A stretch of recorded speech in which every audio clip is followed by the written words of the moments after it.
জেনে নিন মা লক্ষ্মীর প্রণাম মন্ত্র।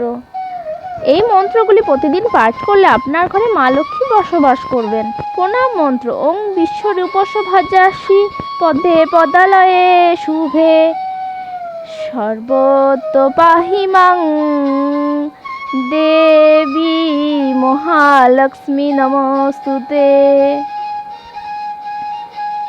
এই মন্ত্র বলে প্রণাম করলে টাকা পয়সা উপচে যাবে, কাটবে জটিল বাধা। মা লক্ষ্মীর আরাধনাতে আসে অর্থ, আসে জীবনের সমৃদ্ধি। দেবী লক্ষ্মীকে তুষ্ট করে এই মন্ত্রে হবে ধন সম্পদ আপনার মুঠোতে। এই মন্ত্রটি খুব ভক্তি সহকারে জপ করা উচিত।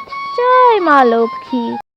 লক্ষ্মীর এই মন্ত্রটি জপ করলে জীবনে আনন্দ, সুখ, সমৃদ্ধির আগমন ঘটে। সুখ সৌভাগ্য লাভের জন্য লক্ষ্মীর এই মন্ত্র জপ করতে ভুলবেন না। এই মন্ত্র জপ করলে আর্থিক সমস্যা দূর হবে, ব্যক্তি ঋণের জাল থেকে মুক্তি পাবে।